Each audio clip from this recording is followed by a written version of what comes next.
Hey guys, this is your first set of notes for Unit 7. Today we are talking about chemical kinetics. The whole unit will be on this. So I think we have like maybe 3 or 4 days of notes, and then we'll do a lab or 2 before we test. So it should be a pretty quick unit. Chemical kinetics, this is all about the rate or the speed at which the chemical process occurs in a reaction. Speed in physics is measured as distance over time, but it's not possible to measure the distance of a chemical reaction, so we have to measure in a different way. Instead, we look at the change in concentration of chemicals over time. So there's a few factors that affect the reaction rate. It could be concentration. As the concentration of reactants increase, so does the likelihood that the reactant molecules are going to start colliding. And there are now more molecules available for collision. Temperature can also affect reaction rate. At higher temperatures, reactants have more kinetic energy. They're going to move a lot faster. They're going to collide with each other more often, so the energy is greater. Catalysts can also affect reaction rate. These are going to speed up the reaction by changing the mechanism or how those different molecules are interacting or colliding with each other. Pressure can also change reaction rate. Increasing the pressure on a reaction improves the likelihood that the reactant molecules will react with each other. So if I have a big container of gas and I start squeezing that container and making it smaller and smaller, there's a greater chance that those reactants are going to collide with each other. States of matter. Gases, of course, react quicker and more readily than liquids, but liquids react quicker than solids. Mixing the reactants. If you mix something, you increase the likelihood that the reactants are going to start colliding, so that increases the rate of reaction. If you stir sugar water, it's going to dissolve a lot faster than if you were to just leave it there. Okay, so let's look at a generic reaction. I have A to B. Change in concentration of a reactant or product per unit time.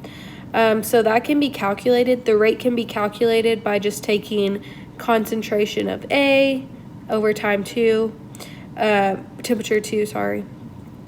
No, that's time. Minus concentration of A at time T1 over T2 minus T1. So to simplify that, I can just say negative change in A over change in T.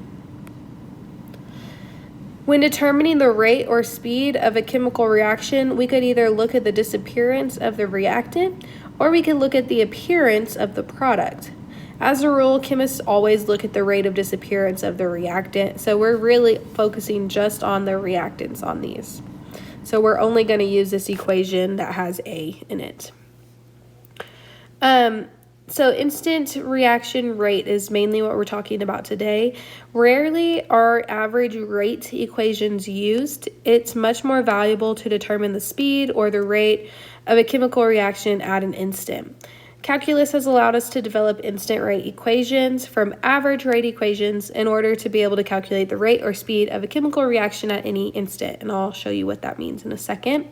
These are all called rate laws. We always use the concentration in molarity for these equations.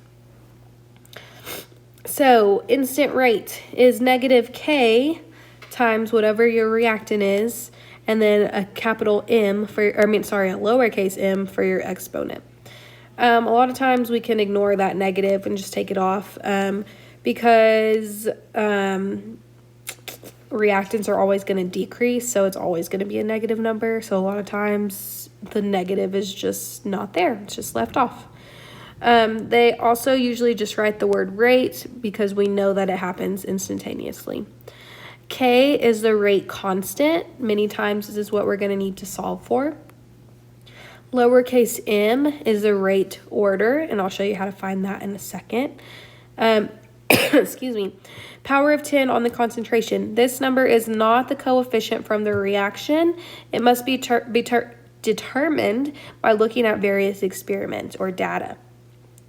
So this equation is known as the rate law for a certain reaction.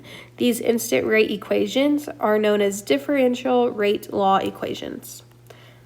So if there's more than one reactant, we can still figure this out. So the general rate equation looks like it is right there on the screen in bold.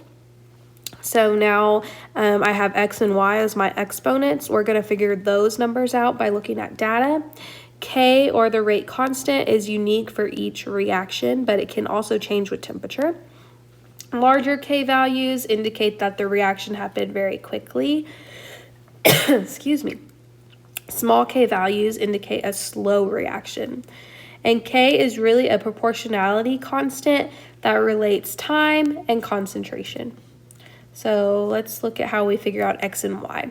So if we compare, so this is data that is showing what happens in this equation. This is like real life experiment data that they figured out by doing it in a lab. So if we can compare experiments 1 and 2, we can look at NH. NH goes from 0.01 to 0.02, so it doubled. If you look at the rate, which is all the way on the right side, the rate went from 5.4 times 10 to the negative 7 to 10.8 times 10 to the negative 7. So the rate doubled also.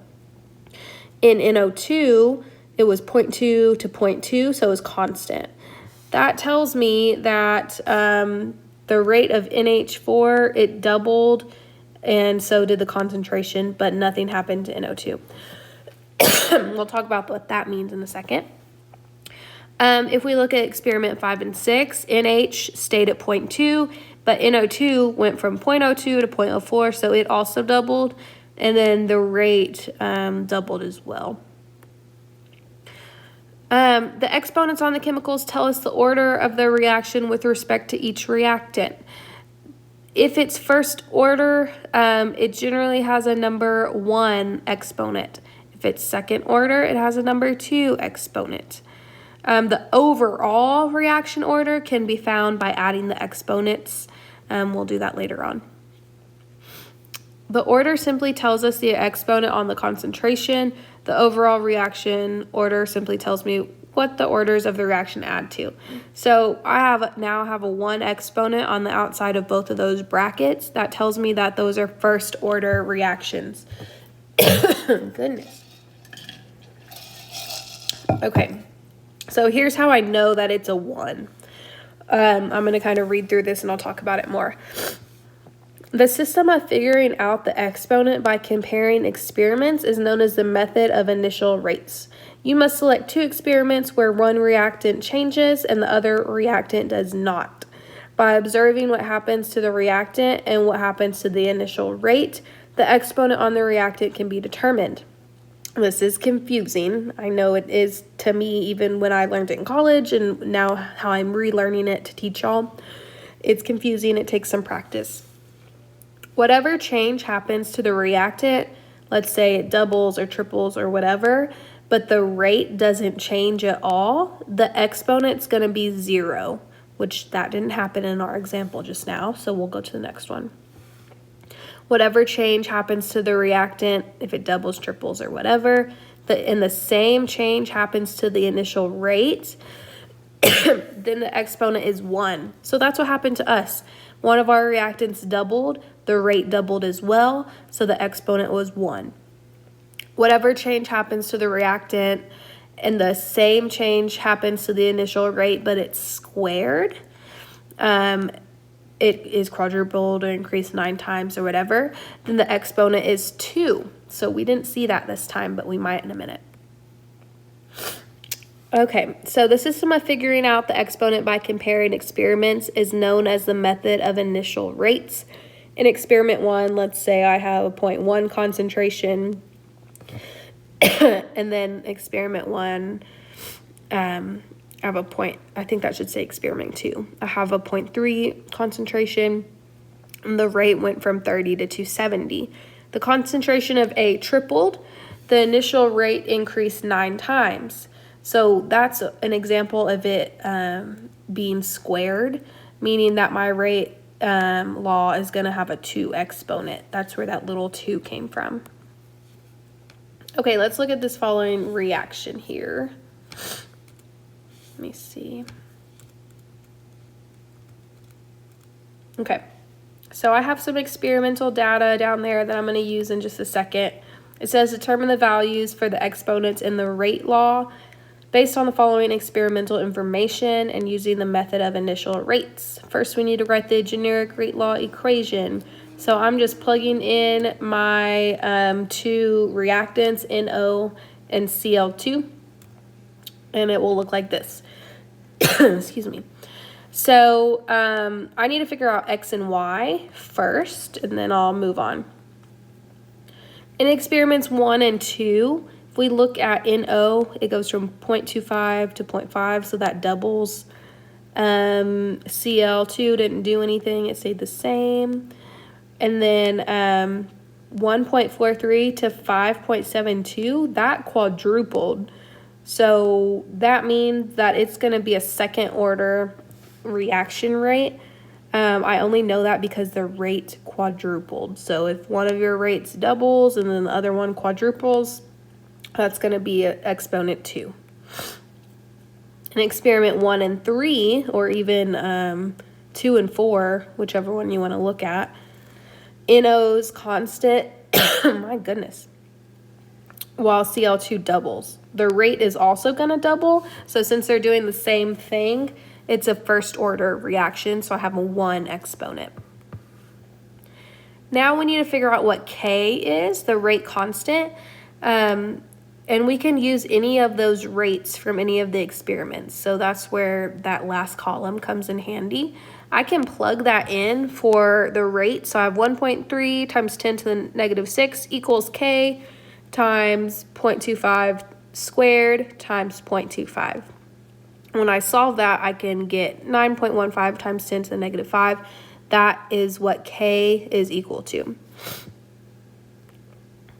Okay, so again, zero order reactions, those will have a 0 exponent. First order reactions have a 1, second order have a 2. We may talk about more complex reactions later. There's 4 types of observable kinetic reactions in nature. These terms apply to the exponents in the rate equation, which must be determined experimentally.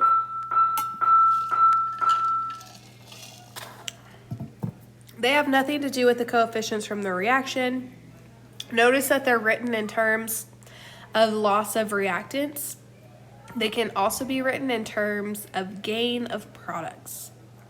Again, notice that the negative sign isn't usually included. We just assume that it's there. Also, the term instant is not usually written because we can just know, we kind of assume that it happens instantly. Okay, so here's some other equations that we will learn later on, but I wanted to go ahead and include it in my slides today. All right, that's